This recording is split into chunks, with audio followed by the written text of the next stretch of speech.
Biografía de Evo Morales. Presidente de Bolivia, Isayavi, Bolivia, 26 de octubre de 1959. Su nombre completo es Juan Evo Morales Aima. Evo Morales es un líder político laboral boliviano que ascendió a la presidencia de Bolivia en el año 2006. Miembro del grupo indígena Aymara, Morales es el primer presidente indio de Bolivia. Nacido en un pueblo minero en el departamento de Oruro Occidental de Bolivia, Morales pastoreaba llamas cuando era niño. Después de asistir a la escuela secundaria y servir en el ejército boliviano, emigró con su familia a la región de Chapare en el este de Bolivia, donde la familia trabajaba cultivando. Entre los cultivos estaba la planta de coca, que se usa en la producción de cocaína pero también es un cultivo tradicional en la región. A principios de la década de 1980, Morales se hizo activo en el Sindicato Regional de Cocaleros, y en 1985 fue elegido secretario general del grupo.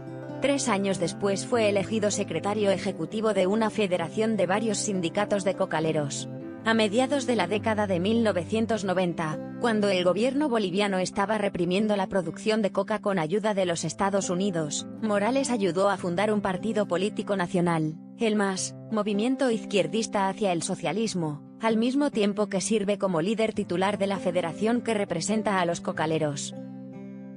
Morales ganó un escaño en la Cámara de Diputados, la Cámara Baja de la legislatura boliviana, en 1997, y fue el candidato del MAS para presidente en 2002, perdiendo las elecciones por un pequeño margen frente a Gonzalo Sánchez de Lozada. Durante la campaña presidencial, Morales pidió la expulsión de Bolivia de los agentes de la Administración de Control de Drogas de Estados Unidos. Su campaña se vio reforzada por el comentario del embajador de Estados Unidos de que la ayuda a Bolivia sería reconsiderada si Morales fuera elegido. En los años siguientes, Morales permaneció activo en los asuntos nacionales, ayudando a forzar la renuncia de Sánchez de Lozada en 2003 y extrayendo una concesión de su sucesor, Carlos Mesa Gisbert, para considerar los cambios a la campaña altamente impopular respaldada por Estados Unidos para erradicar la producción ilegal de coca. Como candidato presidencial del MAS nuevamente en 2005, Morales fue elegido fácilmente, ganando el 54% de los votos, y convirtiéndose en el primer presidente indio del país, y el primer presidente boliviano desde 1982 en ganar la mayoría del voto nacional. Jurando como presidente en enero de 2006, se comprometió a reducir la pobreza entre la población india del país, aliviar las restricciones a los cocaleros, renacionalizar el sector energético del país, luchar contra la corrupción y aumentar los impuestos a los ricos. Morales apoyó firmemente los esfuerzos para reescribir la Constitución boliviana para aumentar los derechos de la población indígena del país, consagrar sus políticas de nacionalización y redistribución de la tierra, y permitir que un presidente sirva 2 mandatos consecutivos, aunque en un referéndum en julio de 2006 el MAS no pudo ganar una mayoría en la Asamblea Constitucional. Morales nacionalizó los campos de gas y la industria petrolera de Bolivia, y en noviembre promulgó un proyecto de ley de reforma agraria que pedía la confiscación de tierras improductivas por parte de propietarios ausentes y su redistribución a los pobres. Sus reformas enfrentaron la oposición de las provincias más ricas de Bolivia, 4 de las cuales aprobaron abrumadoramente los estatutos de autonomía regional en referéndums celebrados en 2008. El gobierno de Morales desestimó los referéndums como ilegales. Las tensiones aumentaron y las manifestaciones, algunas de las cuales se volvieron violentas, aumentaron en todo el país. En agosto de 2008 se celebró un referéndum revocatorio sobre el liderazgo de Morales, y 2/3 de los votantes apoyaron la continuación de su presidencia. La constitución que Morales había imaginado, y planeado por casi 3 años fue aprobado por los votantes en un referéndum nacional celebrado en enero de 2009. Le permitió buscar un segundo mandato consecutivo de 5 años. Anteriormente la Constitución limitaba al presidente a un solo mandato, y le dio el poder para disolverse Congreso. Otros cambios a la Constitución fomentaron los derechos indígenas, fortalecieron el control estatal sobre los recursos naturales del país e impusieron un límite en el tamaño de las propiedades privadas.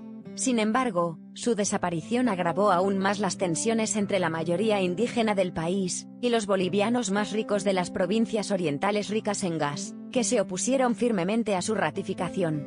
En abril de 2009, Morales firmó una ley que autoriza elecciones presidenciales y legislativas anticipadas, que se realizarán en diciembre. Con el continuo apoyo de la mayoría india, Morales ganó fácilmente un segundo mandato presidencial de 5 años. Además, en elecciones legislativas concurrentes, el MAS ganó el control de ambas cámaras del Congreso. En abril de 2013, el Tribunal Constitucional de Bolivia dictaminó que debido a que el primer mandato de Morales como presidente había precedido a la reforma constitucional que evitó que el presidente ejecutivo cumpliera más de 2 mandatos consecutivos, se le permitiría postularse para un tercer mandato en 2014. En ese caso, Morales reclamó una clara victoria en la primera vuelta de las elecciones, con encuestas de salida que le dieron más del 60% de los votos. Especialmente notable fue su fuerte desempeño en las regiones más ricas, que tradicionalmente se habían puesto del lado de la oposición. Para 2015, la robusta economía boliviana había comenzado a desacelerarse significativamente, en gran medida en respuesta al declive mundial del petróleo y el gas natural. Precios, y algunos de los críticos de Morales lo culparon por no haber diversificado la economía dependiente del gas natural del país. Morales también se encontró en el centro de un escándalo de corrupción cuando se reveló que una mujer con la que alguna vez había estado involucrado sentimentalmente había obtenido una posición destacada en 2013 con una empresa china que recibió alrededor de $500 millones en contratos sin licitación del gobierno boliviano. Morales negó estridentemente haber incurrido en alguna irregularidad. Sin embargo, ese escándalo y la flacidez de la economía afectaron la popularidad de Morales, y en un referéndum celebrado en febrero de 2016, los bolivianos rechazaron, por una votación de aproximadamente 51% a 49%, un cambio constitucional que habría permitido a Morales postularse para otro mandato como presidente en 2019. Morales parecía resignarse a los resultados, pero en septiembre de 2017, el MAS solicitó a la Corte Constitucional que elimine límites de mandato para la presidencia, y en noviembre el tribunal hizo exactamente eso. En diciembre de 2018, el Tribunal Supremo Electoral confirmó esa decisión, lo que provocó protestas callejeras generalizadas, pero allanó el camino para que Morales se postule a la reelección en 2019.